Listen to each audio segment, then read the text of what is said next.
Chapter 16. Miss Honey's Cottage.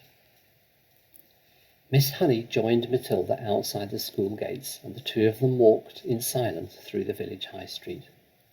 They passed the greengrocer with his window full of apples and oranges, and the butcher with bloody lumps of meat on display and naked chickens hanging up, and the small bank, and the grocery store, and the electrical shop, and then they came out at the other side of the village, onto the narrow country road, where there are no people any more and very few motor cars.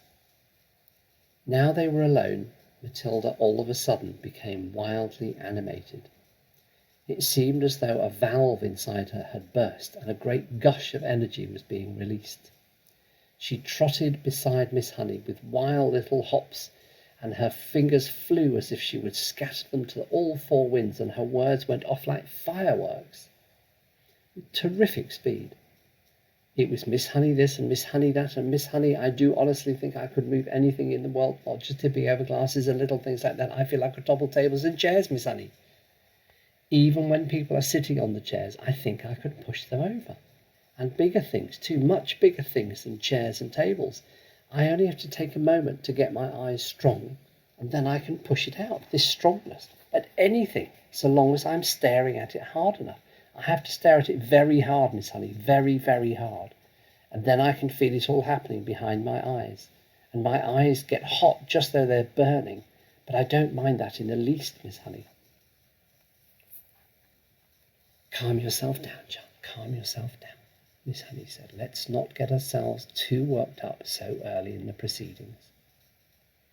But you do think it's interesting, don't you, Miss Honey? Oh, it's interesting, all right, Miss Honey said. It's more than interesting, but we must tread very carefully from now on, Matilda. Why must we tread carefully, Miss Honey? Because we know we are playing with mysterious forces, my child, that we know nothing about. I do not think they are evil. They may be good. They may even be divine. But whether they are or not, let us handle them carefully. These were wise words from a wise old bird, but Matilda was too steamed up to see it that way. I don't see why we have to be so careful, she said, still hopping about. I'm trying to explain to you, Miss Honey said patiently, that we are dealing with the unknown. It's an inexplicable thing. The right word for it is a phenomenon. It is a phenomenon. Am I a phenomenon? Matilda said. It's quite possible that you are, Miss Honey said, but I'd rather you didn't think about yourself as anything in particular at the moment. What I thought we might do is explore this phenomenon a little further, just the two of us together, but making sure we take things very carefully all the time. Do you want me to do some more of it then, Miss Honey? That's what I'm tempted to suggest, Miss Honey said cautiously. Goody good, Matilda said. I myself, Miss Honey, am probably far more bowled over by what you did than you are, and I'm trying to find some reasonable explanation. Such as what? Matilda asked. Such as whether or not it's got something to do with the fact that you are quite exceptionally precocious. What exactly does that word mean? Matilda said. A precocious child, Miss Honey said, is one that shows amazing intelligence early on. You are an unbelievably precocious child. Am I really? Matilda asked. Of course you are. You must be aware of that. Look at your reading. Look at your mathematics. I suppose you're right, Matilda said. Miss Honey marvelled at the child's lack of conceit and self-consciousness. I can't help wondering, she said, whether this sudden ability that has come to you of being able to move an object without touching it, whether it might not have something to do with your brain power. You mean that there might not be room in my head for all those brains, so something has to push out? It's not quite what I mean, Miss Honey said, but whatever happens, and I'll say it again, we must tread carefully from now on. I have not forgotten that strange and distant glimmer on your face after you tipped over the last glass. Do you think doing it could actually hurt me? Is that what you're thinking, Miss Honey? It did make you feel pretty peculiar, didn't it? It made me feel lovely, Matilda said. For a moment or two I was flying past the stars on silver wings. I told you that. And shall I tell you something else, Miss Honey? It was easier the second time, much, much easier. I think it gets like that. The more you practice it, the easier it gets. Miss Honey was walking slowly, so the small child could keep up with her without trotting too fast, and it was very peaceful out there on the narrow road, now that the village was behind them. It was one of those golden autumn afternoons, and there were blackberries and splashes of old man's beard in the hedges, and the hawthorn berries were ripening scarlet for the birds when the cold winter comes along. There were tall trees here and there on either side, oak and sycamore and ash, and occasionally a sweet chestnut. Miss Honey, wishing to change the subject for a moment, gave the names of all of these to Matilda, and taught her how to recognise them by the shape of their leaves, and the pattern of the bark on their trunks. Matilda took all of this in and stored the knowledge carefully in her mind. They came finally to a gap in the hedge on the left-hand side of the road, where there was a 5-bar gate. "This way," Miss Honey said, and she opened the gate and led Matilda through and closed it again. They were now walking along a narrow lane that was no more than a rutted cart track. There was a high hedge of hazel on either side, and you could see clusters of ripe brown nuts in their green jackets. The squirrels would be collecting these all very soon, Miss Honey said, and storing them away carefully for the bleak months ahead. "You mean you live down here?" Matilda asked. "I do," Miss Honey replied, but she said no more. Matilda had never once stopped to think about where Miss Honey might be living. She had always regarded her purely as a teacher, a person who turned up out of nowhere and taught at school and then went away again. Do any of us children, she wondered, ever stop to ask ourselves where our teachers go when the school day is over? Do we wonder if they live alone, or if there is a mother at home, or a sister, or a husband? "Do you live all by yourself, Miss Honey?" she asked. "Yes," Miss Honey said, "very much so." They were walking over the deep, sun-baked mud tracks of the lane, and you had to watch where you put your feet if you didn't want to twist your ankle. There were a few small birds around in the hazel branches, but that was all. "It was just a farm labourer's cottage," Miss Honey said. "You mustn't expect too much of it. We're nearly there." They came to a small green gate half buried in the hedge to the right and almost hidden by the overhanging hazel branches. Miss Honey paused with one hand on the gate. "There it is. That's where I live." Matilda saw a narrow dirt path leading to a tiny red brick cottage. The cottage was so small it looked more like a doll's house than a human dwelling. The bricks were built of old and crumbly and very pale red. It had a grey slate roof and one chimney, and there were 2 little windows at the front. Each window was no larger than a sheet of tabloid newspaper, and there was clearly no upstairs to the place. On either side of the path there was a wilderness of nettles and blackberry thorns and long brown grass. An enormous oak tree stood overshadowing the cottage. Its massive spreading branches seemed to be enfolding and embracing the tiny building, and perhaps hiding it as well from the rest of the world. Miss Honey, with one hand on the gate, which she had not yet opened, turned to Matilda and said, "A poet called Dylan Thomas once wrote some lines that I think of every time I walk up this path." Matilda waited, and Miss Honey, in a rather wonderful slow voice, began to recite the poem.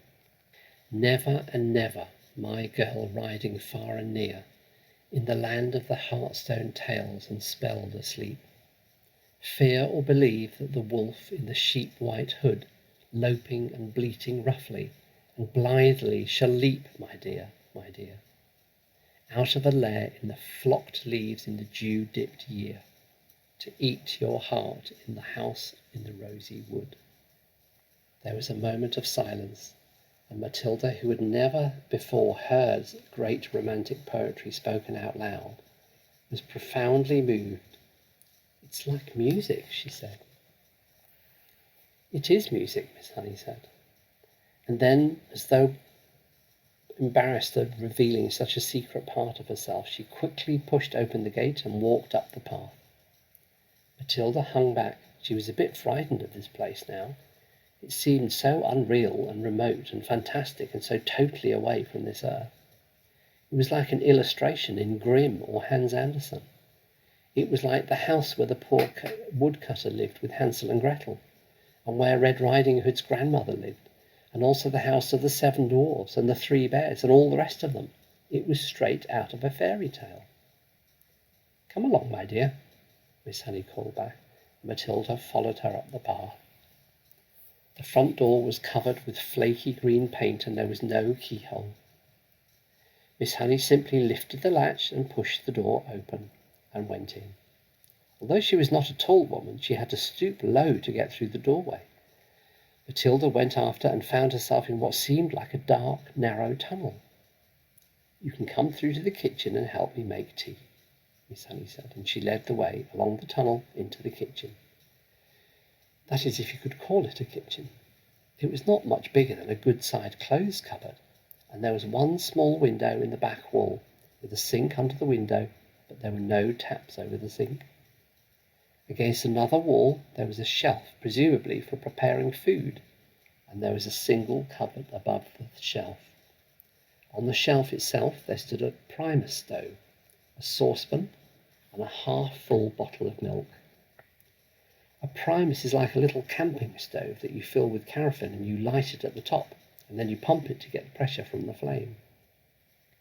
"You can get me some water while I light the primus," Miss Honey said. "The well is out the back. Take the bucket. Here it is. You'll find a rope in the well. Just hook the bucket on the end of the rope and lower it down, but don't fall in yourself." Matilda, more bemused than ever now, took the bucket and carried it to the back garden. The well had a little wooden roof over it and a simple winding device. There was a rope dangling down into a dark, bottomless hole. Matilda pulled the rope up and hooked the handle of the bucket on the end of it. Then she lowered it down till she heard a splash, and the rope went slack. She pulled it up again, and lo and behold, there was water in the bucket.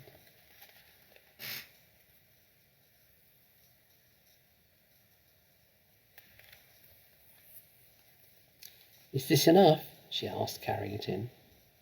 "Just about," Miss Honey said. "I don't suppose you've ever done that before, have you?" "Never," Matilda said. "It's fun. How do you get enough water for your bath?" "I don't take a bath," Miss Honey said. "I wash standing up. I get a bucket full of water and I heat it on the stove, and I strip and I wash myself all over." "Do you honestly do that?" Matilda asked.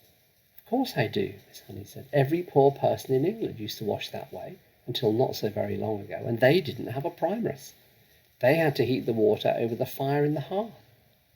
"Are you poor, Miss Honey?" "Yes," Miss Honey said, "very. It's a good little stove, isn't it?" The primus was roaring away with a powerful blue flame, and already the water in the saucepan was beginning to bubble.